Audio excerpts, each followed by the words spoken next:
ये आकाशवाणी है। प्रस्तुत है कार्यक्रम न्यू इंडिया समाचार।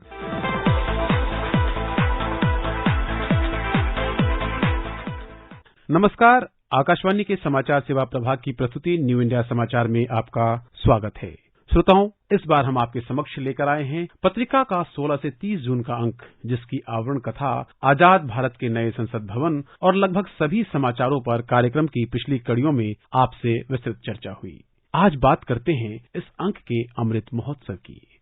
आजादी के दीवानों ने देश में सह अस्तित्व की मजबूती के लिए अनेक पहल की और एक भारत श्रेष्ठ भारत के मूल मंत्र को भी मजबूत किया। इन्हीं स्वतंत्रता सेनानियों में स्वामी सहजानंद सरस्वती का नाम भी शामिल है, जिन्होंने किसानों को संगठित कर आजादी के आंदोलन में नई चेतना जगाई। गया प्रसाद कटियार जेल में बंद कैदियों को स्वतंत्रता संग्राम के लिए प्रेरित करते रहे। भारत के स्वतंत्रता संग्राम में गणेश घोष और दादा धर्माधिकारी का भी अहम योगदान रहा है।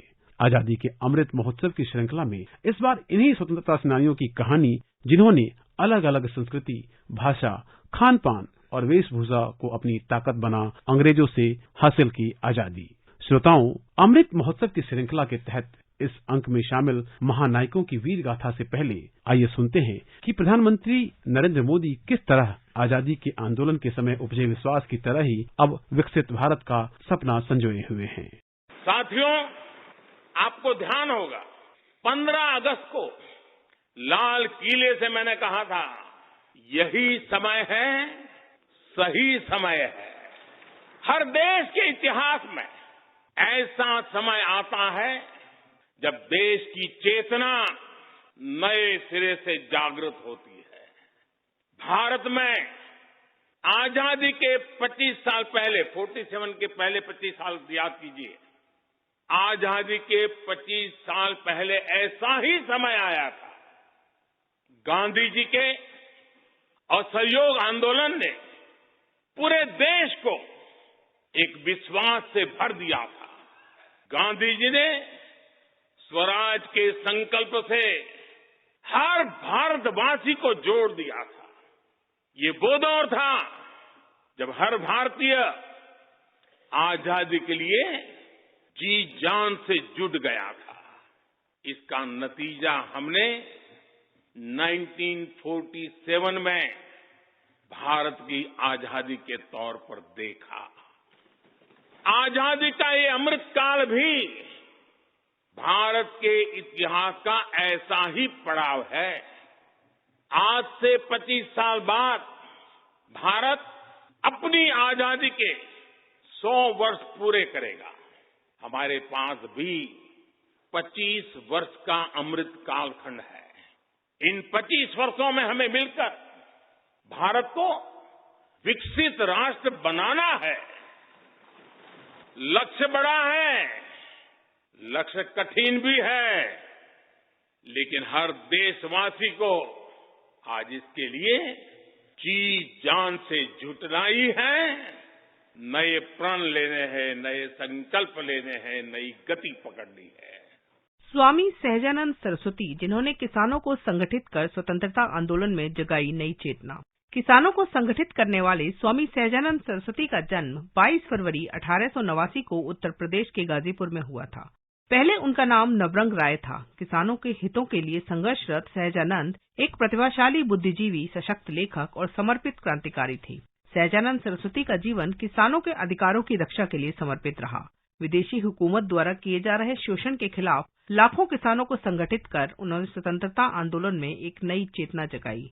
सन्यासी सहजानंद ने मुखर होकर आजादी के आंदोलन में हिस्सा लिया। जब जमींदार किसानों से जबरन कर वसूली में जुटे थे, तब उन्होंने कैसे लोगे माल गुजारी, लठ हमारा जिंदाबाद का नारा दिया। उन्होंने कहा था कि जो अन्न वस्त्र उपजाएगा अब वो कानून बनाएगा, ये भारतवर्ष उसी का है, अब वही शासन चलाएगा। उन्होंने 1929 में बिहार प्रांतीय किसान सभा के गठन के साथ किसान सभा आंदोलन की शुरुआत की। इस सभा ने किसानों को जमींदारों के खिलाफ संगठित किया। अप्रैल 1936 में कांग्रेस के लखनऊ अधिवेशन में अखिल भारतीय किसान सभा का गठन किया गया। सहजानंद सरस्वती को इस सभा का पहला अध्यक्ष बनाया गया। अगस्त 1936 में किसान घोषणा पत्र जारी किया गया और जमींदारी प्रथा समाप्त करने और ग्रामीण ऋण रद्द किए जाने की मांग की गई। उन्होंने जमींदारी प्रथा का विरोध करने के साथ मजदूरों का नेतृत्व किया। जाति, धर्म, पंथ और संप्रदाय से ऊपर उठकर देश भर के किसानों को एकत्रित करने का काम किया। स्वामी सहजानंद ने बिहार को अपनी कर्मभूमि बनाकर अंग्रेजी साम्राज्य के खिलाफ संघर्ष किया। उन्होंने 1937-38 में बिहार में बाकास्त आंदोलन शुरू किया, जिसका अर्थ था जो खेती करेगा उसी का हक। इस आंदोलन ने जोर पकड़ा और किसानों के अधिकारों की सुरक्षा के लिए बिहार काश्तकार अधिनियम और बाकास्त भूमि कर पारित किया गया। सहजानंद सरस्वती ने बिहटा की डालमिया शुगर मिल में सफल संघर्ष का नेतृत्व किया। भारत छोड़ो आंदोलन के दौरान जब उन्हें गिरफ्तार कर लिया गया तो सुभाष चंद्र बोस और ऑल इंडिया फॉरवर्ड ब्लॉक ने ब्रिटिश राज द्वारा उनकी गिरफ्तारी के विरोध में 28 अप्रैल के दिन अखिल भारतीय स्वामी सहजानंद दिवस के रूप में मनाने का फैसला किया। सुभाष चंद्र बोस ने कहा, हमारे देश में स्वामी सहजानंद सरस्वती एक ऐसा नाम है जिसके नाम पर शपथ और संकल्प लिया जाना चाहिए। भारत में किसान आंदोलन के निर्विवाद नेता आज वे जन जन के आदर्श और लाखों लोगों के नायक बन गए हैं। रामगढ़ में all India anti compromise conference का अध्यक्ष बनाया जाना निश्चित रूप से सौभाग्य की बात रही।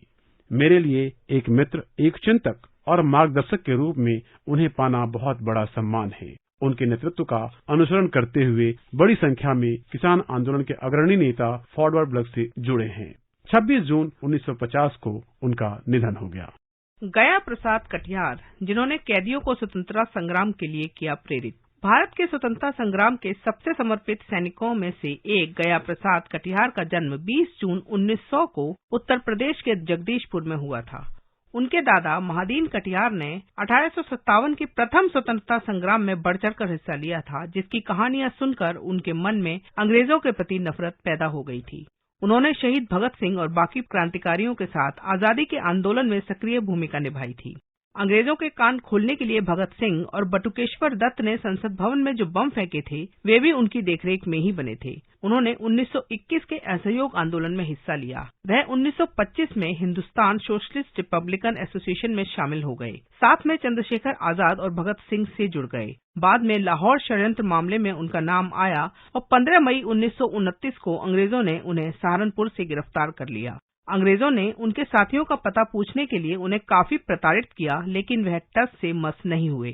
उन्हें 7 अक्टूबर 1930 को अंग्रेजी हुकूमत ने प्रसिद्ध लाहौर षड्यंत्र केस मामले में आजीवन कारावास की सजा सुनाई।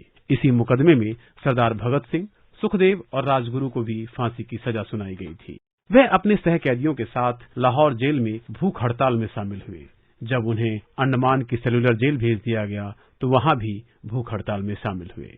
लाहौर की जेल में उन्होंने 63 दिन और सेलुलर जेल में 46 दिन भूख हड़ताल की थी। उन्हें 1946 में रिहा कर दिया गया।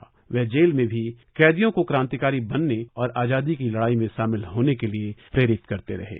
ब्रिटिश हुकूमत की जेलों में इस महान क्रांतिकारी ने अमानवीय यातनाओं को सहन किया। देश की आजादी के बाद भी वह लगातार सक्रिय बने रहे। वह हमेशा किसानों, मजदूरों और शोषित पीड़ित जनता की भलाई के लिए आवाज उठाते रहे। संचार मंत्रालय के डाक विभाग ने 26 दिसंबर 2016 को स्वतंत्रता सेनानी गया प्रसाद कटियार पर एक डाक टिकट जारी किया था। 10 फरवरी 1993 को उनका निधन हो गया। गणेश घोष, जिन्होंने अंडमान के सेलुलर जेल में बिताए 14 साल। महान राष्ट्रवादी गणेश घोष का जन्म बंगाल प्रांत के जैसोर जिले के बिंदुपुर गांव में 22 जून सन 1900 को हुआ। उनका परिवार चटगांव से था, जो अब बांग्लादेश में है। विद्यार्थी जीवन में ही वे स्वतंत्रता संग्राम में सम्मिलित हो गए थे।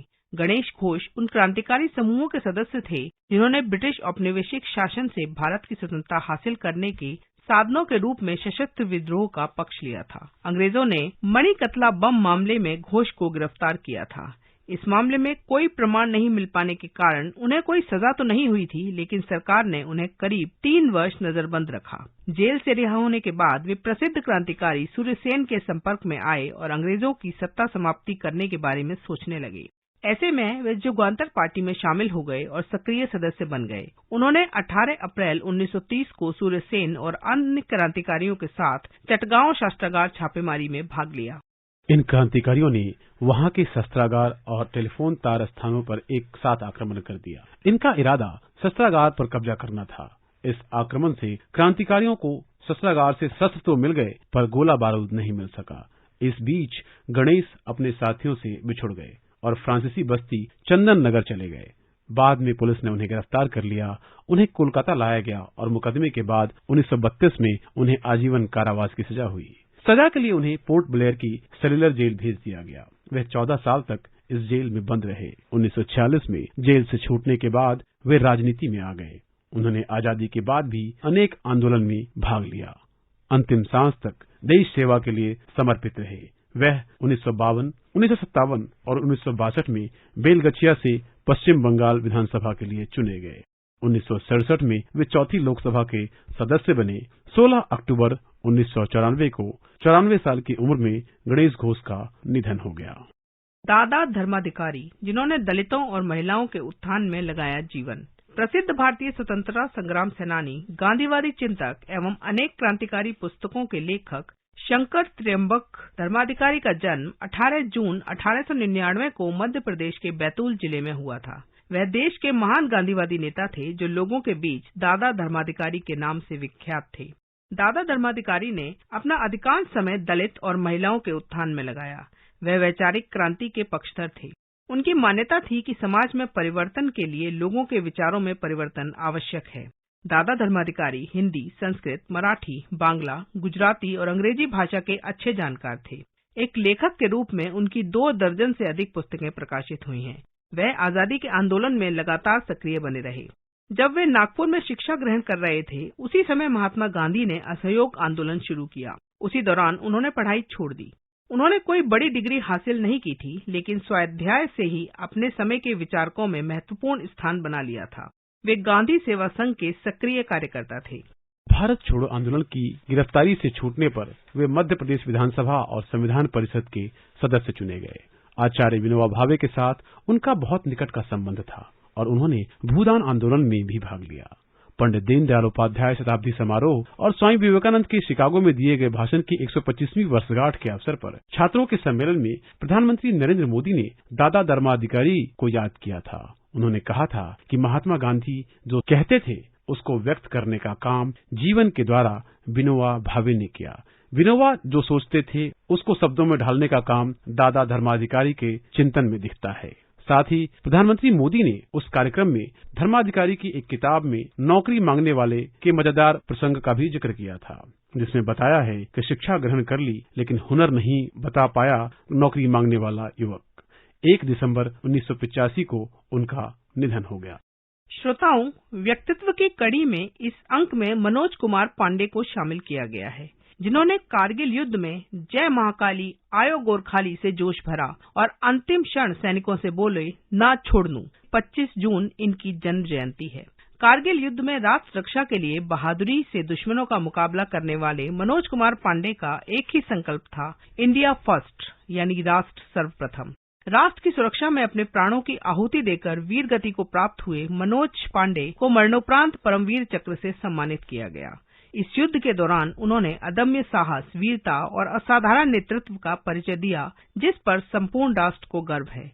प्रधानमंत्री नरेंद्र मोदी ने 23 जनवरी 2023 को पराक्रम दिवस के अवसर पर अंडमान और निकोबार द्वीप समूह के 21 अनाम द्वीपों का नाम 21 परमवीर चक्र विजेताओं के नाम किया था। इनमें से एक द्वीप मनोज कुमार पांडे के नाम पर भी रखा गया। इनकी जीवन गाथा से आप पत्रिका पढ़कर प्रेरणा ले सकते हैं। श्रोताओं, समय की बाध्यता को देखते हुए आज इतना ही। अगले सप्ताह मिलेंगे पत्रिका के अगले अंक के साथ। इस पाक्षिक पत्रिका की हर प्रति newindiasamaachar.piv.gov.in वेबसाइट पर उपलब्ध है, जहां आप सभी समाचारों को विस्तार से पढ़ सकते हैं और डाउनलोड भी कर सकते हैं। डिजिटल और प्रिंट में यह पत्रिका देश ही नहीं विदेशों में भी अपनी अलग पहचान बना चुकी है। इसका ट्विटर हैंडल NISPIV इंडिया है। इसके अलावा आप हमें response-nis@piv.gov.in पर ईमेल के जरिए अपना सुझाव भी भेज सकते हैं। तब तक के लिए धन्यवाद।